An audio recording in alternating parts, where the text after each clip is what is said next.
பரன் பறை. பரன்னா ஐயாவை குறிக்கும், பறைனா ஆயாவை குறிக்கும். பரம்பரை, பரம்பரையா, பரம்பரை, அதுதான் பரம்பரை. பரம்பரையா நமக்கு காரைக்கால் அம்மையார் பாட்டியாயா, ஞான பாட்டியாயா. நாம் அதை நினைச்சு ரொம்ப ரொம்ப சந்தோஷப்படணும். அது மட்டும் இல்லை, காரைக்கால் அம்மையார் வரலாறு உங்களுக்கு எல்லாருக்கும் தெரிஞ்சிருக்கலாம். அதை நிறைய சொல்லணும்னு நான் நினைக்கல. ஏன்னா அவங்களுடைய கருத்துக்களை பகிர்ந்து கொள்ள தான் உங்களோட விருப்பப்படுறேன். இருந்தாலும் ஓரளவுக்கு சுருக்கமாக நான் காரைக்கால் அம்மையாருடைய வரலாறு உங்களுக்கு சொல்கிறேன். புனிதவதியாக பிறந்தார். நம்ம தனவணிகர்கள் குடும்பத்தில் பிறந்த பெண்கள் எல்லாம் ரொம்ப செல்வந்தர்களான பெண்கள். நமக்கு தெரிஞ்ச இலக்கியத்தில் பார்த்தீங்கன்னா நல்ல செல்வத்தில் இருந்து காரைக்காலில் வளர்ந்து நாகப்பட்டினத்தில் உள்ள பரமதத்தனை திருமணம் செஞ்சாங்க. அதுதான் ஆரம்ப வரலாறு. அப்படி திருமணம் செஞ்சு ரொம்ப சொல்லமுடையவர்கள். இது இந்த சந்தர்ப்பத்தை வச்சு உங்களுக்கு, எனக்கு தமிழில் ரொம்ப ஈடுபாடு, இதனால தான் எனக்கு தமிழ் பேசுறதுக்கே கொஞ்சம் கூட எனக்கு சந்தர்ப்பமே கிடையாது. அதனால விஜய்க்கு நான் ரொம்ப தேங்க்ஸ் சொல்லணும். இந்த சந்தர்ப்பத்தை வச்சு நான் நிறைய தமிழ் பேச முடியுது. இந்த கனெக்ஷன்ல என்ன சொல்லணும்னா, அவங்களுக்கு தனவணிகர்களுடைய சிறப்பு செல்வமும் ரொம்ப அளவுக்கு மேல வர்ணிக்கப்பட்டிருக்கிறது தமிழ் இலக்கியத்துல. ஒன்று மட்டும் சொல்றேன், அந்த காவிரி பூம்பட்டினத்துல இருந்த வணிகர்களுடைய, நம்முடைய மூதாதையர்களுடைய செல்வங்கள் அப்படி ஒரு அளவிட முடியாது. வீட்டுல எல்லாம் வெள்ளி கதவு தான் இருக்குமா. அப்ப கண்ணகியை பத்தி சொல்லும்போது சிலப்பதிகாரத்துல சொல்றாரு இளங்கோவடிகள், கண்ணகி உங்களுக்கு தெரிஞ்சதுதான், கண்ணகியும் மதுரைக்கு கடைசியில கண்ணகி மதுரைய கோவலனுக்கு கூட்டிட்டு போகும்போது கண்ணகி நடந்து போக வேண்டியதா இருந்தது.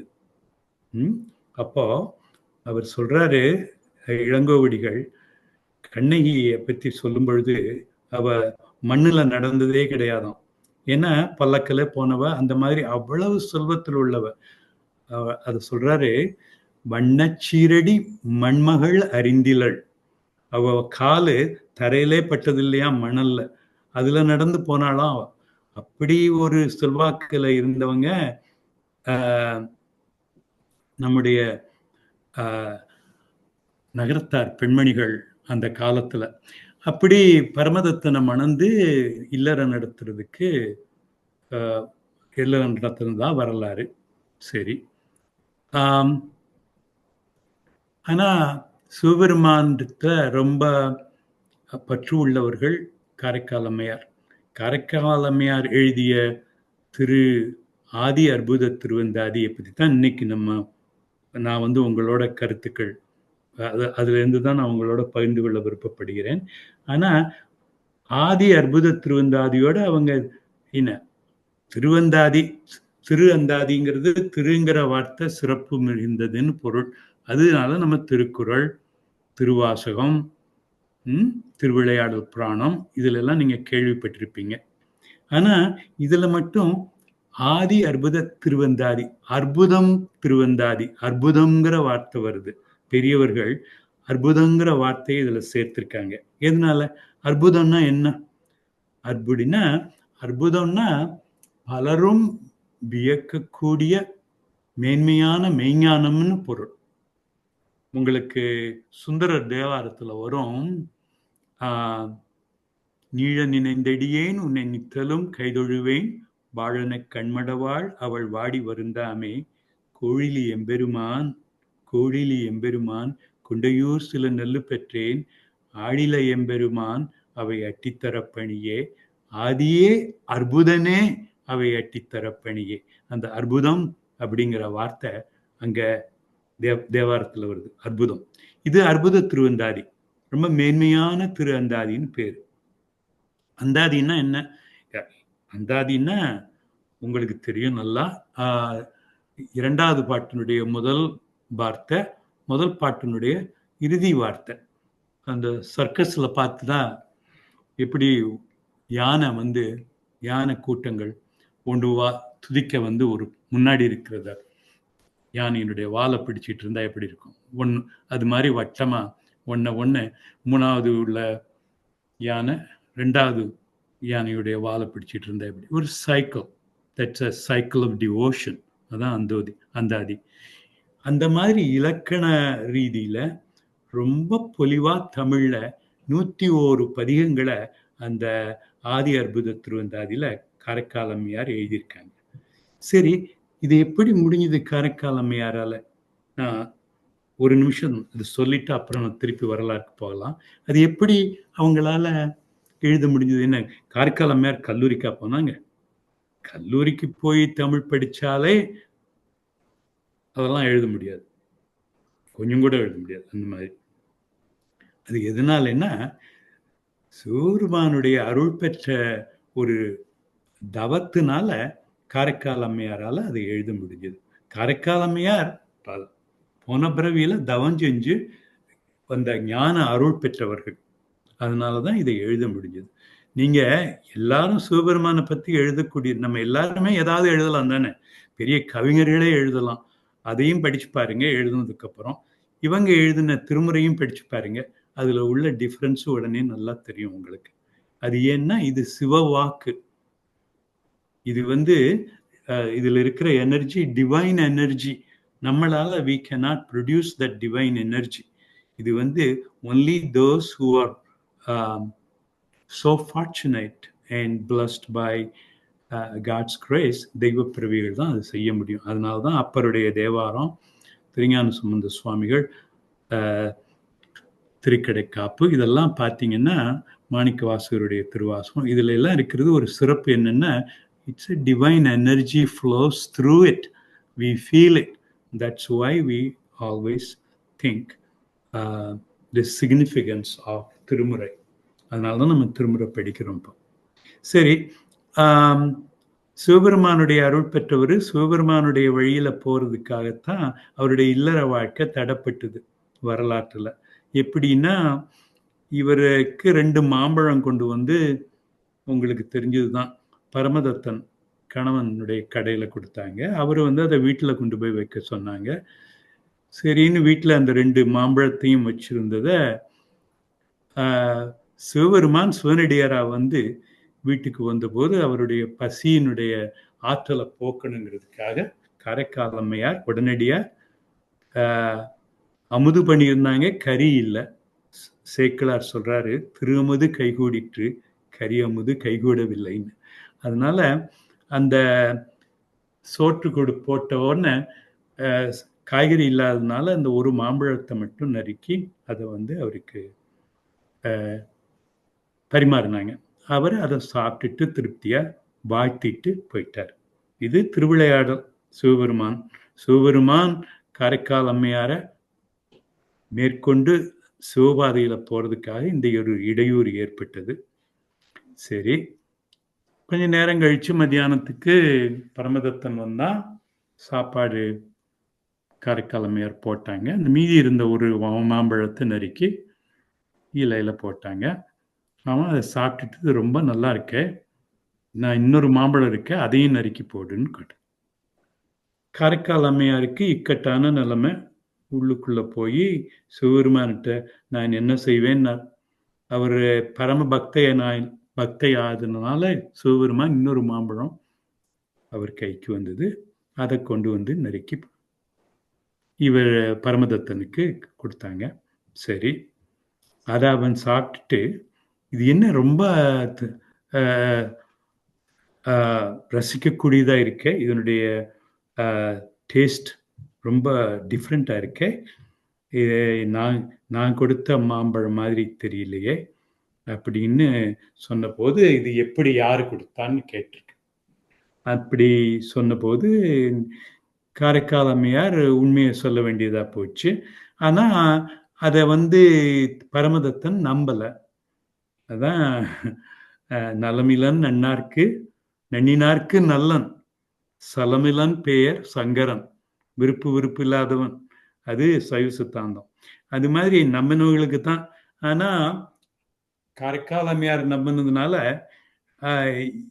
பரமதத்தன் எங்க நீ சிவபெருமானா எப்படியாவது உனக்கு கையில மாம்பழம் கொடுக்க முடியுமா, எங்க இன்னொரு மாம்பழம் வாங்க பார்க்கலாம் அப்படின்னு கேட்ட உடனே காரைக்கால் அம்மையார் உண்மையாவே சிவபெருமான்கிட்ட நீ முன்ன கொடுக்கலனாலும் பரவாயில்ல, இப்ப நீ கொடுக்கணும், இல்லைன்னா நான் சொன்னதெல்லாம் பொய்யா போயிடும். உடனே இன்னொரு பழம் வந்தது. அந்த பழத்தை கொண்டு போய் அவர் கொடுத்தாரு. அவன் கையில வாங்கின உடனே அந்த பழம் மறைந்து விட்டது. ஏன்னா அது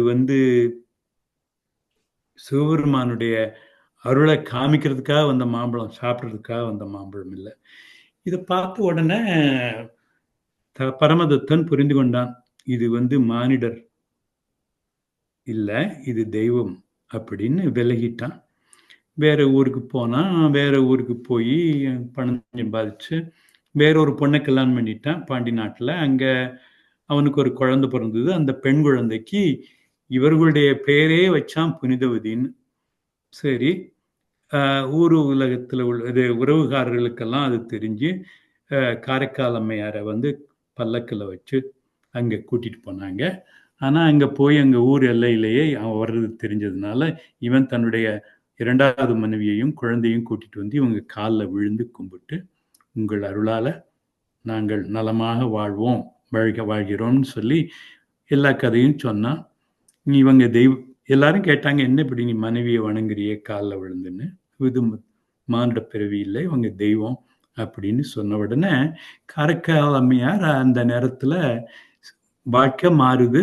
அவங்க என்ன பண்றாங்க, ரொம்ப கெட்டிக்காரங்க, என்ன பண்றாங்க, இளம் பருவத்துல உள்ளவங்க நல்ல அழகான மயில் போன்றவர்கள், சேக்கிலார் சொல்றார் மயில் மாதிரி அப்படின்னு உருவம், அவ்வளவு அழகான பெண்ணு.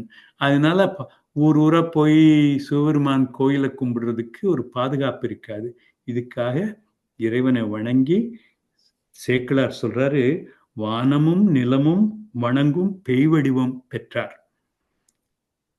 சரி, அப்ப ஊர் ஊரா போய் அவர் என்ன, beauty is skin deep, she shed everything and to the extent ஆன்மா தானே, ஆன்மா தான் சிவபெருமான்கிட்ட சேர்றது, அந்த ஆன்மா தான் மெயின். அவரு இது 3 நூல்கள் இயற்றினார்கள். திரு ஆலங்காடு மூத்த திருப்பதிகம், திரு இரட்டை மணிமாலை, திரு ஆதி அற்புத திருவந்தாதி. இந்த 3 இதுல மொத்தம் 143 பதிகங்கள்.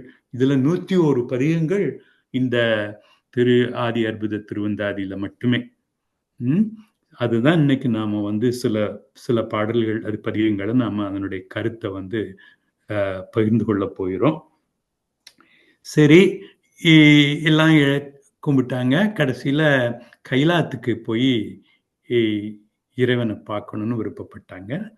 கைலாயம் வரைக்கும் போய் கைலாய மலையில போய் தலையில நடந்து போகும்போது பார்வதியம் அன்னையார் பார்த்து, இந்த என்புருவம் இங்க வருகிறதே, இது யார் என்று சிவபெருமான்கிட்ட கேட்டபோது சிவபெருமான் சொன்னாரு, அது என்னுடைய நமது அன்புக்காக மேல வர்றாங்க நம்முடைய தாய் அப்படின்னு சொல்லி, தாயே அப்படின்னு அவர் அழைத்தார். இதைத்தான் அந்த முதல்ல நான் சொன்ன சேக்கிழார் சொல்றாருன்னு, மடுத்த புனல் வேணியினார் அம்மை என மதுரமொழி கேட்டருள பெற்றாரை. அது பெரிய செல்வம். சிவபெருமான் தாயின்னு கூப்பிட்டா அது கூட மேல என்ன பெருமை இருக்கு முடியும். அந்த பெருமையை அடைந்தவர் காரைக்கால் அம்மையார். அப்பா அப்படின்னு சொன்னாங்களாம் காரைக்கால் அம்மையார். உனக்கு என்ன வேணும் தாயேன்னு கேட்டாராம். அவர் சொன்னாராம், இன்ப அன்பு வேண்டி பிறவாமை வேண்டும், மீண்டும் பிறப்பு உண்டேல், உன்னை என்றும் மறவாமை வேண்டும், இன்னும் வேண்டும் நான் மகிழ்ந்து பாடி அறவா, நீ ஆடும்போது நீ அடியின் கீழ் இருக்க என்றாராம். அதுபடி அவர் சொன்னாராம், சிவபெருமான் நீ திருவாலங்காட்டுக்கு போ, அங்க நான் ஆடிக்கொண்டிருப்பேன், நீ என் திருவடிகள் கீழ் அமர்ந்து நீ மகிழ்ச்சியோட பாடிக்கொண்டிருக்கலாம். அதுபடி அவங்க திருவாலங்காட்டுக்கு அந்த அவர் ஆடும்போது பாடிக்கொண்டிருக்க இருந்து அவருடைய வாழ்க்கை கழிந்தது. இதுதான் அவருடைய வரலாற்றை சுருக்கமா சொல்லக்கூடியது. சரி,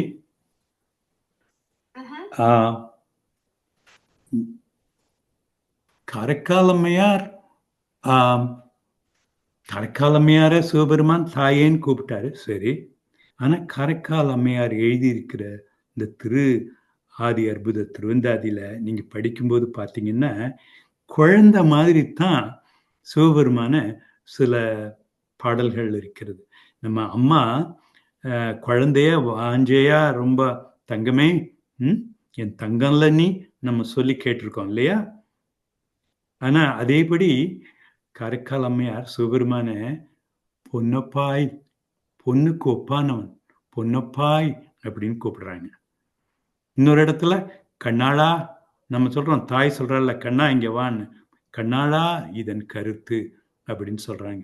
இப்படி சின்ன குழந்தைய கொஞ்சுற மாதிரி நிறைய இடத்துல பாடியிருக்காங்க. இதை படிச்சு இன்புறணும். ஆதி அற்புத திருவந்தாதி ரொம்ப தமிழ் பொலிவோட ரொம்ப அழகா எழுதி, இலக்கண ரீதியோட வெண்பாவா எழுதி அதை படிச்சு நம்ம ரொம்ப மகிழணும். அதனால நான் உங்ககிட்ட இன்னைக்கு ஒரு 4 பாடல்களையாவது 4 பதியங்களையாவது உங்களுடைய அதனுடைய கருத்துக்களை நான் உங்களோட கூடி பேசி பகிர்ந்து கொள்ள விருப்பப்படுகிறேன். அதுல முதல் கருத்து 2வது பாட்டு. 2வது பாட்டு என்னன்னா ஆதி அற்புத திருவந்தாதியில இடர்களையாரேனும் எமக்கு இறங்காரேனும் படரும் நெறி பணியாரேனும் சுடருருவில் என்பரா கோலத்து எரியாடும் எம்மானார்க்கு அன்பராது என் நெஞ்சு அவர்க்கு. அதான் பாட்டு. அதாவது ரொம்ப ஆற்றல் உடையவர்களோ செல்வம் உடையவர்களோ மற்றவங்களுக்கு உதவி செய்யணும். வலியவர்கள் மெலியவர்களுக்கு உதவி செய்வதுதான் முறை இல்லையா? அதனால்தான் எளியவர்கள் வலியவர்களை நாடுறாங்க உதவிக்காக. சரி, அவங்க உதவி செய்வாங்கன்னு நம்பினேன். அவர் செய்யல, இடர்களையல, என்னுடைய இடரை களையல. சரி, இடர்களையலானும் இறங்கலாம் தானே, ஐயோ பாவம் அப்படின்னு. சரி, அவர் ஏதாவது கொடுக்கணும்னு நினைச்சா இரக்கம் இருந்தா தானே கொடுக்கணும், உதவி செய்யணுங்கிற ஒரு எண்ணம் வரும். அதுவும் இல்லை, இவர் இடரையும் களையல, எனக்கு இரக்கமும் படல. சரி, கையில ஒன்றும் இல்லை நம்மகிட்டன்னா, நம்மளால ஒன்றும் கொடுக்க முடியலன்னா இரக்கம் இருந்து சரி அங்க போய் அவரை கேளுங்க, இல்லைன்னா அந்த பக்கம் வழிகாட்டுவோம் இல்லையா? அதான் படரும் நெறி. அந்த படரும் நெறியும் அவர் பண்ணல. அதாவது வழிகாட்டவும் இல்லை. சரி, போகட்டும். அவர் எனக்கு இறக்கவும் இல்லை, இடர்களையவும் இல்லை, இறங்கவும் இல்லை, வழிகாட்டவும் இல்லை. போகட்டும். எப்படி இருந்தாலும் என் மனம் மாற போறதில்லை. அவர் தான் எனக்கு தலைவர். ஒரு காலம் நான் அவர் மேல வைத்திருக்கிற அன்பை நாம் மாறாது. ரொம்ப திண்ணமா உறுதியா சொல்றாங்க, அவரே எனக்கு தலைவர். அவரு எனக்கு அன்பு, அவரு என்னுடைய துன்பத்தை அவர் தீர்க்கலைன்னா அதுக்காக நான் அன்பு செலுத்தாம இருக்க போறதில்லை. அவர் நெஞ்சு கல்லா இருந்தா என் மனம் அவரை பத்தி உருகும். இந்த மாதிரி ஒரு எதையும் எதிர்பாராத ஒரு அன்பு அவரிடத்தில் இருக்கு. என்னானாலும் எனக்கு அவர் தலைவர். அவர்தான் சுடர் உருவினார், என்பு மாலை அணிந்தவர், என்னுடைய தலைவர். ஒரு காலம் என்னுடைய அன்பு, அவர் மேல உள்ள அன்பு மாறாது. இந்த மாதிரி அவ்வளவு தீர்க்கமா திடமா திண்ணமா சொல்றாங்க. திண்ணம்ங்கிற வார்த்தை தமிழ்ல ரொம்ப சொல்றது இல்லை. திண்ணம்னா உறுதி. அவ்வளவு உறுதியா சொல்றாங்க. இதனுடைய பொருள் பிற்காலத்துல காரைக்கால் அம்மையார் 3வது நூற்றாண்டுல பிறந்து வளர்ந்து வாழ்ந்து வந்தாங்க. அதுக்கப்புறம் தாண்டி ரொம்ப நாள் கழிச்சதுக்கு அப்புறம் தான் எல்லாரும் திருஞான சம்பந்தர், அப்பர், சுந்தரர், எல்லாரும் மாணிக்கவாசர் எல்லாரும் பின்னாடி தான் 7வது நூற்றாண்டுக்கு அப்புறம். சரி, இதனுடைய பொருள் திருஞான சம்பந்த சுவாமிகள் பாடுற பாட்டுல வருது. இங்க திருஆவடுதுறையில இந்த 10 பாட்டுலயும் இந்த பொருள் அப்படியே வருது. 10 பாட்டுல ஒரு பாட்டு மட்டும் சொல்றேன். இடர்களையாரெனும் இவங்க சொல்றாரு. அவர் வந்து இடரினும் தளரினும் எனது திருஞான சம்பந்த சுவாமிகள் சொல்றது. இடரினும் தளரினும் எனதொரு நோய் தொடரினும் உனகழல் தொழுதெழுவேன் கடல்தனில் அமுதோடு கலந்த நஞ்சை மிடரிலடக்கிய வேதியனே இதுவோ எமை ஆழுமாறு ஈவது ஒன்று எமக்கு இல்லையேல் அதுவோ உனது இன்னொருள் ஆவிடுதுறை அரணே அப்படின்னு 10 பாட்டு இந்த மாதிரியே வரும். அது மாதிரி நீ எனக்கு தரலைனாலும் நான் உன்னை மறக்க மாட்டேன், உன்னுடைய அன்பு தான் எனக்கு. இது இந்த மாதிரி உண்மையான அன்பு, சிறந்த அன்பு இறைவன்பால் கொண்டவர்கள் எதுவும் லாபம் நமக்கு கிடைக்கும்னு நினைச்சு கும்பிடுறது இல்லை, அதுக்காக அன்பு செலுத்துறது இல்லை இறைவன் மேல. எதையும் எதிர்பாராம லாபத்தை கருதி எதையும் நினைக்காம அன்பு செலுத்துறாரே, அது மாதிரிதான் காரைக்காலமையார். இதுக்கு பேர் என்னன்னா பிரேம பக்தி. பிரேம பக்தி, அந்த மாதிரி ஒரு பிரேம பக்தி கொண்டவர்கள் தான் காரைக்காலமையார் இறைவன் மேல. இதுதான் முதல் கருத்து. அந்த 2வது பாட்டு, இடர்களையாரேனும் எமக்கு இறங்காரேனும் படரும் நெறி பணியாரேனும் சுடருருவில் என்பரா கோலத்து எரியாடும் எம்மானாருக்கு அன்பராது என் நெஞ்சு அவர்க்கு அந்த பாடம். சரி, அடுத்த பாட்டு 20வது பாட்டு. இது எல்லாம் அவன்தான் அப்படிங்கிறது பொருள். ரொம்ப அருமையான பதிகம். அறிவானும் தானே, பாட்டு சொல்றேன். அறிவானும் தானே, அறிவிப்பான் தானே, அறிவாய் அறிகின்றான் தானே, அறிகின்ற மெய்ப்பொருளும் தானே, விரிசுடற்பார் ஆகாசம் அப்பொருளும் தானே அவன். இதுதான் பாட்டு. எல்லாம் எல்லாம் அவன். கடவுள் எங்கே இருக்கார், கடவுள் எப்படி இருப்பார், இது எப்படி அறிவுதான் நமக்கு சொல்லுது. கடவுள் எங்கே இருக்காருங்கிறத விட கடவுள் எங்கே இல்லைன்னு கேட்கணும். இதுக்கு ஒரு சின்ன கதை ஒன்று சொல்லுவாங்க.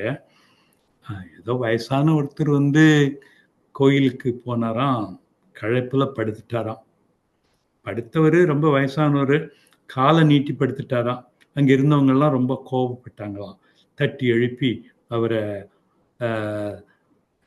எழுப்ப பண்ணாங்களாம். அவர் சொன்னாராம், ஏன் நான் வயசானவன், என்ன ஏன் சிரமப்படுத்துறீங்க, என்ன விஷயம் அப்படின்னு கேட்டாராம். அவர் சொன்னார், இது என்ன இப்படி நீங்க சாமிக்கு சாமி இருக்கிற இடத்துல காலை இப்படி நீட்டி படுத்திட்டு இருக்கீங்க, தள்ளி படுக்க வேண்டாமா நீங்க அப்படின்னு. அவர் சொன்னாராம், இதுக்காக நீங்க என்ன ஏன் இம்சப்படுத்துறீங்க, நான் ரொம்ப வயசானவன், சாமி இல்லாத இடத்துல காலை என் தள்ளி வச்சுட்டு நீங்க போக வேண்டியது தானே அப்படின்னு சொன்னாராம். அப்பதான் எல்லாருக்கும் பொருள் புரிஞ்சுதான், சாமி இல்லாத இடம் எங்க இருக்கு அப்படி.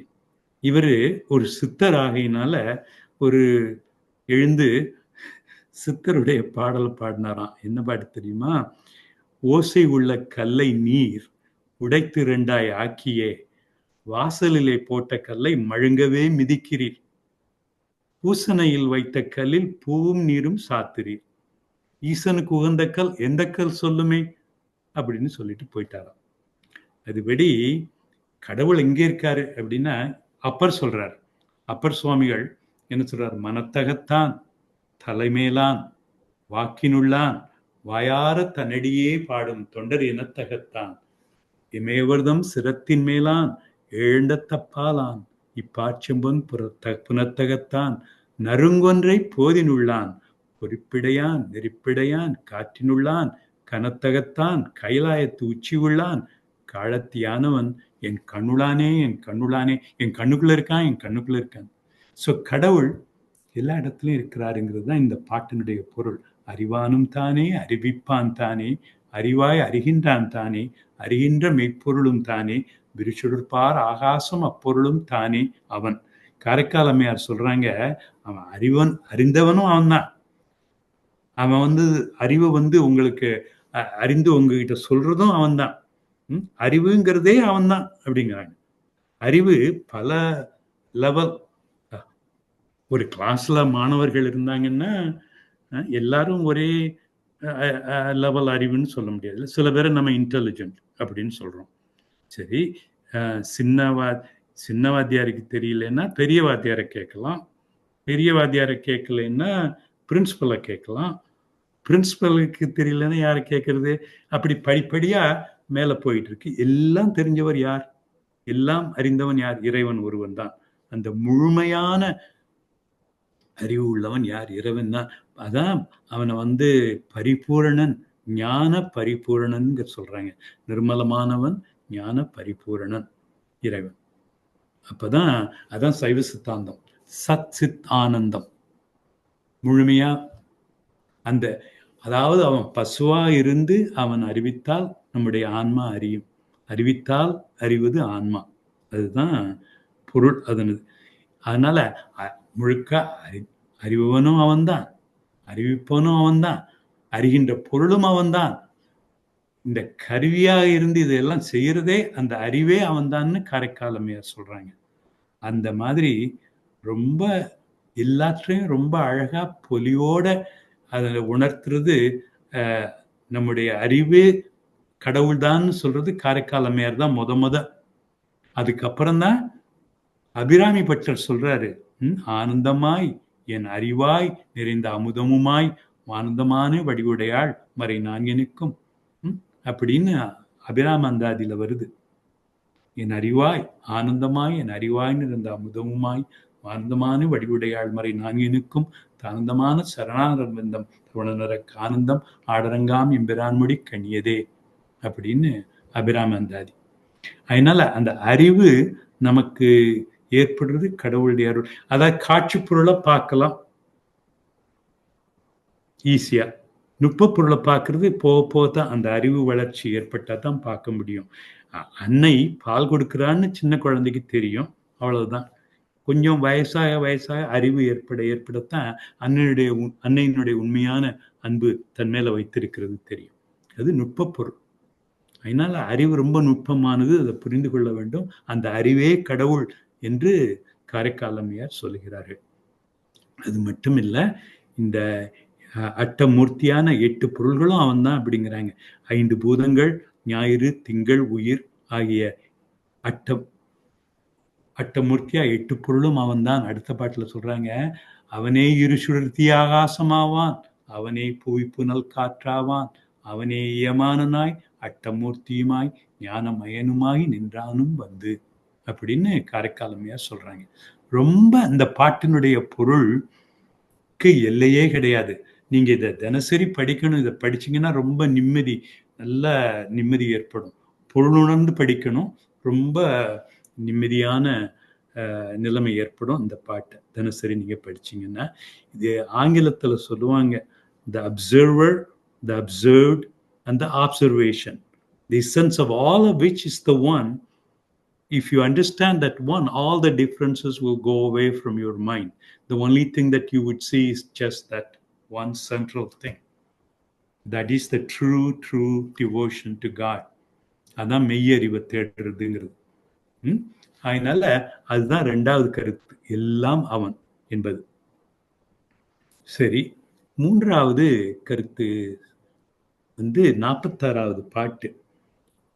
அதுல காரைக்காலமையார் சொல்றாங்க, பாட்டு சொல்றேன். எழியது இதுவென்றே ஏழைகாள் யாதும் அழியீர் அறிவிலீர் ஆவா ஒழுகை மிடற்று எந்தையராய் பூண்டுழும் எம்மானை உள்ளிணைந்த சிந்தையராய் வாழும் திறம். உங்களுக்கு எளிமையா உங்களுக்கு சொல்லி கொடுக்குறேன், ஏன் இப்படிலாம் போய் கஷ்டப்பட்டுட்டு என்ன பொருள் சேர்த்து எல்லாம் பண்ணிட்டு இருக்கீங்க? இந்த வாழ்க்கை நிலையாத வாழ்க்கை இல்லையா? அதாவது யாக்கை நிலையாமைங்கிறது எல்லாரும் உங்களுக்கு தெரியும். இந்த தற்காலிக வாழ்க்கையை நம்பி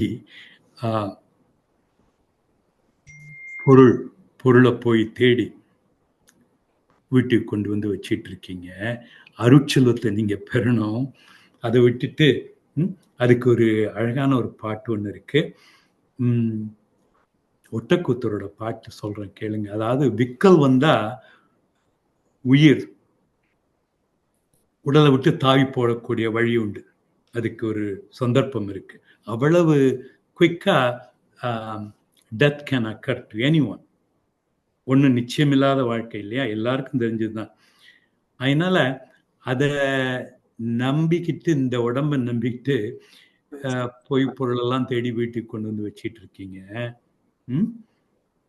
அதை பண்ணாம ஒழுங்கா அப்படி அப்படி விக்கல் வந்து உங்களுக்கு உயிர் போயிடுச்சுன்னா உடனே உங்களோட இருக்கிறவங்க எல்லாரும் சேர்ந்து உடலை எடுத்து போய் சுட்டுட்டு வீட்டுக்கு போயிடுவாங்க. அதனால இப்படிப்பட்ட வாழ்க்கையை நம்பிட்டு இருக்காம இதுல திருவையாருக்கு பக்கத்துல திருநைத்தானம்னு ஒரு ஊர் இருக்கு. ரொம்ப கிட்டம், திருவையாருக்கு பக்கத்திலே இருக்கு, திருவையாறுலே இருக்கு. திருநைத்தானத்தம் அந்த சோழ நாட்டுல இருந்த ஊர்ல ஒட்டக்கூத்தர் அவர் அங்க இருந்தவர். அவரும் புகழேந்தியும். அவர் சொல்றார், திருநைத்தானத்துல இருக்கிற சிவபெருமானை போய் கும்பிட்டு அருட்செல்வத்தை பெறுங்க அப்படின்னு. அந்த பாட்டு ரொம்ப அழகான பாட்டு, ரொம்ப ரைமிங் நிறைய உண்டு, எதுகை மோனையும். சொல்றேன் கேளுங்க. விக்கா உக்கா வித்தாவி போய் விட்டால் நட்டார் சுட்டூர் புக்கார் இக்காயத்து ஆசைப்பாடுற்றே இல்தேடி போய் வைப்பீர் நிற்பீர் அக்காடப்பேய் தொக்காடச் சூழ் வெக்காடத்தான் நெக்காடத்தானத்தான் ஆக நெய்த்தானத்தானே சேவித்தேன்னு முடியும். அதனால அவ்வளவு தற்காலிகமான வாழ்க்கை. திருமூலர் சொல்றாரு, அவரும் சொல்றாரு, ஊரெல்லாம் கூடி ஒலித்தழிதிட்டு ஊரெல்லாம் கூடி ஒலித்து அழிதிட்டு பேரினை மாற்றி பிணமென்று பேரிட்டு சூருடை காட்டிடம் கொண்டு போய் சுட்டிட்டு நீரினில் மூழ்கி நினைவொழிவார்களே அப்படிங்கிறாரு இந்த யாக்கை நிலையாமை பத்தி. திருமூலருடைய சமாதி திருஆவடுதுறையில இருக்கு, நீங்க போய் பார்க்கணும். ரொம்ப அமைதியான இடம், கோயிலினுடைய மூலையில இருக்கு. ஆக காரைக்கால் அம்மையார் என்ன சொல்றாங்க, அருட்செல்வத்தை பெறணும், நீங்க பொருட்செல்வத்துக்கு போய் தேடிட்டு அலைஞ்சிட்டு இருக்கீங்க. உங்களுக்கு ஒரு எளிமையான வழி சொல்லி கொடுக்கிறேன். அதான் அந்த இவரு நீங்க தேவாரம் படிக்கும்போது படிச்சிருப்பீங்க. பொன்னும் மெய்ப்பொருளும் தருவானே, பொன்னும் தருவானா மெய்ப்பொருளையும் தருவானா. பொன் அப்ப பொய் பொருள்னு அர்த்தம். பொன்னும் மெய்ப்பொருளும் தருவானை போகமும் திருவும் புணர்ப்பானை பின்னையன் பிழையை பணிப்பானை பிழையெல்லாம் தவிர பணிப்பானை இன்ன தன்மையன் என்று அறிவொன்னா எம்மானை இழிவந்த பிரானை அன்னம் வைகும் வயற்பழுத்து அணி ஆரூரானை மறக்கலுமாமே அப்படின்னு சுந்தரர் பாடுவார். எதுக்கு சொல்றேன்னா, அருட்செல்வத்தை பண்ணாம நீங்க எவ்வளவு பொருள் செல்வம் இருந்தாலும் நீங்கள் ஏழைகள், நீங்க ஏழைகள் தான் அப்படின்னு காரைக்கால் அம்மையார் திடமா சொல்றாங்க.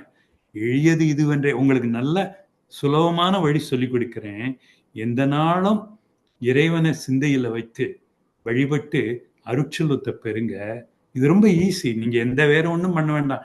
இது எந்திரிக்க கூட வேண்டாம், மனசுல நினைச்சு சிந்தனை பண்ண வேண்டியதுதான். அதான் பாருங்க, அப்பர் சொல்றாருல, என் கண்ணுக்குள்ள இருக்கான், என் கண்ணுக்குள்ள இருக்கான். கோயிலுக்கு போக வேண்டியது இல்லை, உங்க உள்ளத்துல மெய்ப்பொருளை தேடுங்க அப்படின்னு. அந்த பாட்டினுடைய இதை ஒரு வாட்டி இன்னும் திருப்பி சொல்றேன். 46வது பாட்டு. எளியது இதுவென்றே ஏழைகாள் யாதும் அழியீர். நீங்க ஒருத்தரும் கொடுக்க மாட்டீங்க எதுவும். யாதும் அழியீர் அறிவிலீர். அறிவிலீர்னு கோபமா சொல்றாங்க, நம்மளை கண்டிக்கிறாங்க. அறிவிலீர்னா என்ன, நம்ம அறிவே கடவுள்னு சொன்னோம். அறிவு உள்ளவர்கள் நம்ம, அறிவுனால நம்ம கடவுளை பத்தி நல்லா புரிஞ்சுக்கிறோம். அப்படி இருந்தும் போய் பொருளை தேடி பொருள் பொருள் பொருள்னு நினைச்சிட்டு வீட்டுக்கு கொண்டு வந்து சேர்ந்துட்டு இருக்கோம். வெளியிலையும் கொடுக்கறது இல்லை. இதெல்லாம் விட்டுட்டு அருட்செல்வத்தை பெறுங்க. அந்த சிவபெருமானுடைய ஒளி பொருந்திய நீலகண்டத்தை நினைச்சு வணங்குங்க. சிவபெருமான் கிட்ட எவ்வளவு கொடியவர்கள் போனாலும் அவர் நல்லவர்கள், நல்ல சிந்தனையில வந்துருவாங்க. எவ்வளவு கெட்ட எண்ணம் இருந்தாலும் நல்ல எண்ணமா மாறிடும். அதுக்கு ஒரு பொருள், பாம்பை பாருங்க, பாம்பு அவர்கிட்ட இருக்கு, அது நல்ல பாம்பா போயிடும். அவர் தான் எளியது இதுவென்றே ஏழைகாள் யாதும் அழியீர் அறிவிலீராவா ஒழிகள் மிடற்று எந்தையராய் பூண்டுழும் இம்மானை உள்ளிணைந்த சிந்தையராய் வாழும் திறம். திறம்னா என்ன, கெட்டிக்காரத்தனம். நீங்க இவ்வளவு பண்ணாலும் கெட்டிக்காரங்க இல்லை. நீங்க நான் போய் டாக்டரேட் டிகிரி பண்ணேன், அது பண்ணேன், இது பண்ணேன், அங்க வேலை பார்த்தேன், அதெல்லாம் திறம் இல்லை. நீங்க திறம்னு இந்த வாழ்க்கையில நீங்க சொல்லிக்கிறீங்க. உண்மையான திறம், உண்மையான கெட்டிக்காரத்தனம் என்னன்னா, அந்த மெய் உணர்வை உணர்றதுக்கு நீங்க அந்த சிந்தையில இறைவனை வந்து எந்த நாளும் வழிபடுங்க. அதுதான் உங்களுக்கு எளிமையான வழி உங்களுக்கு நான் சொல்லித் தர்றேன். அதை செய்யுங்கள் அப்படின்னு ரொம்ப கண்டிச்சு அழகா சொல்றாங்க. பாட்டியா இல்லையா? அதனால கண்டிக்கிறதுக்கு அவங்களுக்கு நல்ல உரிமை இருக்கு. இந்த பாட்டு ரொம்ப அழகான பாட்டு. சரி. இன்னும் ஒரு ஒரு பதிகம் மட்டும் சொல்றேன். ஏன்னா டைம் வந்து கரெக்ட்டா வந்துரும். வந்து முடிஞ்சு போயிடும். கடைசியில 86வது பாட்டு, இறைவனுடைய தரிசனம் கிடைச்சா அதுல கிடைக்கிற இன்பம் என்ன? அப்படின்னு சொல்றாங்க. பாட்டு ரொம்ப அழகான பாட்டு. ம். அத கேளுங்க. கண்ணாரக் கண்டும், என் கையாரக் கூப்பியும், எண்ணார எண்ணத்தால் எண்ணியும், விண்ணோன் எரியாடி என்று என்றும் இன்புறுவன் கொல்லோ, பெரியானைக் காணப் பெறின். அதான் பாட்டு. பெரியான். பெரியான் யார்? தேவர்களுக்கெல்லாம் தேவன் மகாதேவன். அதான் பெரியான். இவங்க தான் முதல் பெரியான்னு சிவபெருமானுக்கு கூப்பிடுறாங்க 3ஆம் நூற்றாண்டுல. அதுக்கப்புறம் தான் எல்லாரும் யாரு இவர் சொல்றாரு, அப்பர் சொல்றாரு, அரியானை அந்தணர்தம் சிந்தையானை அருமறையின் அகத்தானை அணுவை யாருக்கும் தெரியாத தத்துவனை தேனை பாலை திகழொழியை தேவர்கள் தங்கோனை மற்ற கரியானை நான்முகனை கனலை கடலை குலவரையை கலந்து நின்ற பெரியானை பெரும்பற்ற புலியுரானை பேசாத நாளெல்லாம் பிறவானாளே. அவர்தான் பெரியானின் அப்புறம் சொல்றார். அப்பர் காரைக்கால் அம்மையார் சொன்ன அதே பெரியான்கிற வார்த்தை 7வது நூற்றாண்டுக்கு அப்புறம் வருது. ஆக காரைக்கால் அம்மையார் தான் முன்னோடி எல்லாருக்கும். அவர் தான் முதல் சிவபெருமானுக்கு பாடலாம்னு காமிச்சு கொடுத்தவர். அவ்வளவு சிறப்பு உடையவர்கள் காரைக்கால் அம்மையார். அதுல என்ன கண்ணார கண்டும். கண்ணார கண்டுன்னா சாமி பார்த்திருக்கீங்களா? கோயிலுக்கு போவீங்க, திருப்பதிக்கு போயிருப்பீங்க, திருப்பி பார்த்து சாமியை கும்பிடணும்னு உங்களுக்கு தோணும். திரும்பி வரும்பொழுது திருப்பி பார்த்து கண்ணார கண்டும். அது ஓயாது. கண்ணார கண்டும். அந்த இருக்கு பாருங்க, அது முழுமையை வந்து உங்களுக்கு காண்பிக்குது. கண்ணார கண்டும் கையார கூப்பியும். திருப்பி கையை கும்பிடுறீங்களே, ஏன்? கையார கூப்பி அந்த மன திருப்தி முழுமையை அடைகிறதுக்காக. எவ்வளவு கும்பிட்டாலும் பத்தல, திருப்பி கும்பிடுறீங்க. கண்ணார கண்டும் கையார கூப்பியும் எண்ணார எண்ணத்தால் எண்ணியும். எவ்வளவு எண்ணினாலும் திருப்பி கடவுளை நினைக்கிறதுக்கு அந்த எண்ணார, அதுதான் முழுமை. இந்த முழுமையை உணர்த்துற பாட்டு இது. இது வந்து இது ரொம்ப நயமான பாட்டு. இதில் உள்ள நயத்தை உங்களுக்கு சொல்றேன். அதாவது அகமும் புறமும். கையார கூப்பிங்கிறது புறம், எண்ணார எண்ணத்தால் எண்ணியுங்கிறது அகம். அகத்திலையும் எனக்கு இன்பம், புறத்திலையும் இன்பம். கண்ணால பாக்குறது எனக்கு இன்பம், அது வந்து புறம். எண்ணார எண்ணத்தால் எண்ணியுங்கிறது அகம். அகத்திலையும் புறத்திலையும் எனக்கு இன்பம் உண்டு. கடவுளுடைய தரிசனம் கிடைச்சா எனக்கு. அதான் சொல்றார். இதே காரைக்கால் அம்மையார் இறைவனை பார்க்கறதுக்கு முன்னாடி, கைலாயத்துல பார்க்கறதுக்கு முன்னாடி பேய் விடுவோங்கிட்டு ஊரா போகும்போது அப்ப பாடிருக்க பாட்டு என்னன்னா, இதுக்கு நேர் எதிர்மாறான பாட்டு. அன்றும் திருவுருவம் காணாதே ஆட்பட்டேன். கேளுங்க. அன்றும் திருவுருவம் காணாதே ஆட்பட்டேன், இன்றும் திருவுருவம் காண்கிறேன். என்றும்தான் எவ்வுருவோ நம்பிரான் என்பாருக்கு என்னுரைப்பேன், எவ்வுருவோ நின்னுருவோம் ஏது அப்படின்னு சொல்ற காரைக்கால் அம்மையார் இப்ப கடவுளை பார்த்துட்டாங்க. அதனால கண்ணார கண்டும் என் கையார கூப்பியும் எண்ணார எண்ணத்தால் எண்ணியும் விண்ணோன் எரியாடி என்று என்றும் இன்புருவன் கொல்லோ, பெரியானை காண பெறின். விண்ணான் எரியோடின்னு திருப்பி சொல்றாங்க பாருங்க. சில இப்ப நமக்கு ரொம்ப வேண்டியவங்க வந்தா வாங்கன்னு சொல்றோம்ல, வாங்கன்னு திருப்பி விண்ணோன் எரியாடி என்று என்றும் இன்புருவன் கொல்லோ, பெரியானை காண பெறின். ரொம்ப அழகான பாட்டு, ரொம்ப அழகான பாட்டு. அதனுடைய முழுமையை உணர்த்துறது அது. நம்ம தாயினுடைய சாப்பாடை சாப்பிட்டா வயிறார சாப்பிட்டோம்னு சொல்றோம்ல, வயிறார சாப்பிட்டேன். அது ரொம்ப உண்மை இல்லையா? நான் இன்னைக்கு வயிறார சாப்பிட்டேன். கண்ணார கண்டும் கையார கூப்பியும் எண்ணார எண்ணத்தால் எண்ணியும். இறைவனுடைய தரிசனம் கிடைச்சா எனக்கு கிடைக்கிற இன்பம் அந்த மாதிரி ஒரு இன்பம். அகமும் இன்பம் புறமும் இன்பம்ங்கிறது சொல்ற பாட்டு தான் அந்த பாட்டினுடைய பொருள். இது வந்து இன்னொரு என்னன்னா, இன்னொரு நயம் இருக்கு, அதை மட்டும் சொல்லிடுறேன். அதாவது பெரியானை காண பெரின்னு முடிக்கிறாங்க. பெரின்னா எனக்கு கிடைச்சிருச்சுன்னு அர்த்தம். லட்சியத்தை அடைஞ்சா, இப்போ டாக்டரேட் டிகிரி வாங்கினேன்னா எவ்வளோ சந்தோஷப்படுறோம். ஒலிம்பிக் மெடல் வாங்கினேன், போட்டி போட்டு ஒலிம்பிக் மெடல் வாங்கினேன்னா எவ்வளோ சந்தோஷம். அது லட்சியத்தை அடையிறது தான் அந்த பெரின்ங்கிறது. பெரும் அருமை பெறுறது தான் அந்த பெரின்கிற வார்த்தையினுடைய பொருள். அது பெறுவதின் அருமையை காண்பிக்கிறாங்க. கண்ணார கண்டும் என் கையார கூப்பியும் எண்ணார எண்ணத்தால் எண்ணியும் விண்ணோன் எரியாடி என்று என்றும் என்புருவன் கொல்லோ பெரியானை காண பெரின் அப்படின்னு சொல்றாங்க. ஆக காரைக்கால் அம்மையாருடைய பெருமையை இன்னைக்கு புற பேசிட்டு இருக்கலாம். காரைக்கால் அம்மையாரை நினைத்தாலே பாக்கியம், காரைக்கால் அம்மையாரை எண்ணினாலும் பாக்கியம், காரைக்கால் அம்மையாருடைய பாடல்களை படிக்கிறதுக்கு ரொம்ப கொடுத்து வச்சிருக்கணும். அப்பத்தான் இது முடியும். இது உங்களுக்கெல்லாம் தெரியும், நீங்க திருவாசகம் நிறைய படிக்கிறீங்க. அவன் அருளாலே அவன் தாழ் வணங்கின்னு. காரைக்கால் அம்மையாருடைய அருள் இருந்தால்தான் காரைக்கால் அம்மையாருடைய பாடல்களை படிக்கிறதும் அவர்களை பற்றி நினைக்கிறதும் அதுவே பெரும் பாக்கியம். அதனால எனக்கு இன்றைக்கு நான் உங்களோட ஒரு 4 கருத்துக்கள் சொன்னேன், அதை சம்மரைஸ் பண்றேன்.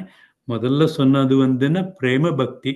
பிரேம பக்திங்கிறது கடவுளுக்கு எந்த லாபமும் எதிர்பார்க்காம உண்மையான அன்பு கொண்டு இறைவனை வணங்குறது பிரேம பக்தி. அது காரைக்கால் அம்மையார். இரண்டாவது நான் சொன்னது உங்களுக்கு, எல்லாம் அவன்தான் எல்லாம். அறிவதும் அவன்தான், அறிந்ததும் அவன்தான், அறிவிப்பவனும் அவன்தான், அறிவே அவன்தான் அப்படின்னு காரைக்கால் அம்மையார் திடமா ஃபுல்லா கன்சாலிடேட் பண்ணி சொல்றாங்க. அதுக்கு செகண்ட் ஒப்பீனியனே கிடையாது. That is the absolute. அது அது அதை புரிஞ்சுக்கிட்டா மனசுல நான் சொன்ன மாதிரி ரொம்ப எவ்வளவு துன்பங்கள் இருந்தாலும் அது நல்ல கடவுள்கிட்ட மனத்தை செலுத்துவதற்கு வழி காமிக்கும். 3வது பாட்டு நான் உங்களுக்கு சொன்னது எளிமையான வழி உங்களுக்கு சொல்லி கொடுத்துருக்கேன். காரைக்கால் அம்மையார் சொல்லி கொடுத்துருக்காங்க. எந்த நாளும் இறைவனை சிந்தையில வைத்து மெய்ப்பொருளை தேடுறது தான் பெருஞ்செல்வம், அருட்செல்வத்தை தேடுங்கன்னு. இந்த மெய்த்துறை அதுதான் உண்மையான மெய்த்துறை. அதுதான் இப்ப நீங்க Vijay is leading you to this. So you should be very happy that you have an opportunity to do this every week or every month. Whenever you do, this is what you are doing, and Vijay is leading you for this. So அது என்னன்னா, அது மெய்ப்பொருளை நீங்க தேடிட்டு இருக்கீங்க. அந்த மெய்ப்பொருளை தேடி அதை அடைகிறது தான் ஒரு லட்சியம். அதான் கடைசி பாட்டு. இறைவனுடைய தரிசனம் கிடைச்சா நான் பெறுகின்ற பெரும் இன்பமானது அதை சொல்றதுக்கு அளவில்லை அப்படிங்கிறது தான் அதை 4வது பாட்டினுடைய பொருள். ஆக இந்த 4 பாட்டினுடைய பொருள்களும் ரொம்ப அழகான, ரொம்ப பொலிவா தமிழ் பொலிவோட உள்ள பதிகங்கள். ஆதி அற்புத திருவந்தாதியே தமிழ் பொலிவு மட்டும் இல்லை, பெரும் மந்திரம். என்னை பொறுத்த வரைக்கும் இது ரொம்ப மந்திரம். இதை உங்களால முடிஞ்சதை படிக்கணும் நீங்க. இதை நான் சொல்லி இந்த எனக்கு கொடுத்த ஒரு சந்தர்ப்பத்துக்கு உங்க எல்லாருக்கும் நன்றி செலுத்தி, பர்டிகுலர்லி விஜய்க்கு நன்றி செலுத்தி, என்னுடைய சகோதரிக்கும், because she encourage me to do this. So Sivakami சிதம்பரத்துக்கும் நான் I wanted to thank. So thank you so much. And உங்களை எல்லாரையும் இந்த துறையில நீங்க ஈடுபட்டிருக்கு பாராட்டி நன்றி செலுத்தி நான் விடைபெற்றுக் கொள்கிறேன். நன்றி. தேங்க்யூ. உங்களுக்கு தான் தேங்க்யூ. லைக் ஒரு வாரம் தான் இருக்கும். நம்ம லாஸ்ட் மினிட்ல தான் ஆஸ்ட் இந்த வாரமே பண்ண முடியுமா அப்படின்னு லைக் இவ்வளவு நேரம் எங்களோட பேசுறதுக்கு. ஏன்னா நாங்க வாரம் வாரம் படிக்கிறோம் தான் திருவாசகம். We try our best. But உங்களை மாதிரி யாராவது இதெல்லாம் சொன்னா இன்னும் கொஞ்சம் like be more encouraging for all of us. நம்ம அத பாட்டா மட்டும் படிச்சுட்டு அப்படியே போயிட்டே இருக்காம வி ட்ரை டு அண்டர்ஸ்டாண்ட். அந்த வேர்ட் மீனிங்ஸ் பாக்குறோம், சில இதுக்கு கொஞ்சம் உள்ள அர்த்தம் பாக்குறோம். பட் இந்த மாதிரி நீங்க சொல்லும் போது இன்னும் கொஞ்சம் அதோட இது அந்த ஏஜ்ல இருந்து நீங்க சொல்லும் போது அதோட இது எந்த அளவுக்கு அதோட இம்பார்ட்டன்ஸ் இன்னும் கொஞ்சம் we're able to understand that we're doing something right, we're trying to be in the right path அப்படிங்கிறது கொஞ்சம் எங்களுக்கு இன்னும் கொஞ்சம் it's like a reassurance for us. And especially Karaikal அம்மையார் எல்லாருக்கும் மூத்த ஆஹ், அவங்களா இருந்து பண்ணியிருக்காங்க. காரைக்கால் அம்மையார் இதுல தானே முதல்ல அவங்க பண்ண அமைச்சது அவங்க தானா முதல்ல? That was something I wanted to ask. பாடல்களுக்கெல்லாம் பண்ண அமைச்சு பண்ணினது அவங்க தானா? காரைக்கால் அம்மையார் தான் ஆரம்பமே, எல்லாமே அவங்க தான். முதல்ல காரைக்கால் அம்மையாரால தான் ஆஹ், காரைக்கால் அம்மையார் தான் சிவபெருமான் மேல பாடல் பாடலாங்கிறது காமிச்சதே அவங்க தான் முதலா. அது மட்டும் இல்லை, இலக்கிய சுத்தமா ஆஹ், கட்டளை கலித்துறை இந்த மாதிரி ஆஹ், வெண்பா அந்தாதி எல்லாம் அவங்க தான் பண்ணி அந்த இதுல காண்பிச்சது. அதை வச்சுதான் மற்றவங்கெல்லாம் வழிபட்டிருக்காங்க. இதுல இன்னொரு பெருமை சொல்ல மறந்துட்டேன். திருவாலங்காட்டுல திருஞான சம்பந்த சுவாமிகள் வந்தப்போ அவர் கால் படக்கூடாதுன்னு சொல்லி வெளியில நின்னே கும்பிட்டுட்டு போயிட்டாராம். அவ்வளவு பெருமை காரைக்கால் அம்மையாருக்கு. அது கொஞ்சம் நஞ்சம் இல்லை. அது அதான் முதல்ல நான் சொன்னேன், என்னால சொல்றதுக்கு எனக்கு நான் இல்லை, ஓரளவுக்கு தான் நம்ம சொல்ல முடியும். காரைக்கால் அம்மையாருடைய பெருமைகள் மிக மிக மிக அரிய பெருமைகள்.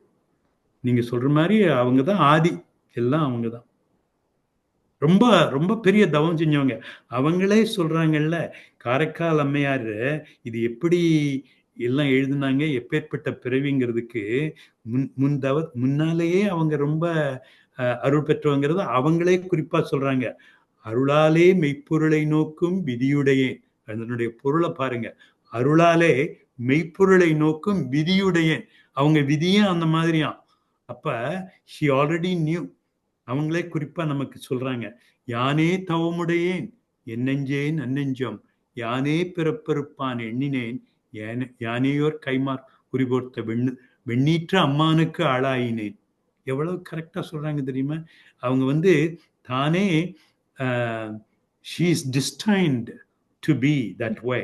அதனாலதான் இதெல்லாம் முடிஞ்சது. மற்றவங்கெல்லாம் இப்ப கண்ணதாசன்லாம் எழுதலையா? எவ்வளவோ பெரிய கவிஞர். கண்ணதாசன் எழுதினா கூட திருமுறைக்கும் கண்ணதாசன் எழுதுனதுக்கு எவ்வளவோ வித்தியாசம் இருக்கும். இந்த divine energy only comes from திருமுறை. மற்றவங்கெல்லாம் வெறுமனே டிஸ்கிரிப்ஷன் தான் பண்ணலாம். அந்த சிவ வாக்குங்கிறது இவங்க மூலமா தான் வரும். அதுதான் அதனுடைய பெரும் அரிய பொருள். அதை உணரணும்.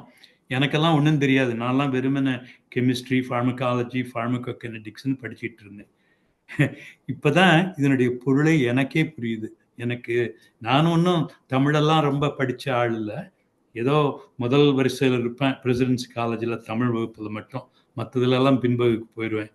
தமிழ்ல ஒரு பிரியம். ஆனாலும் இந்த அளவுக்கு எனக்கு தெரியாது தமிழ் எதுவும். இது கடவுளுடைய அருளால தான் நம்ம அது நமக்கு ஏற்படுறது இந்த இன்ட்ரெஸ்ட்.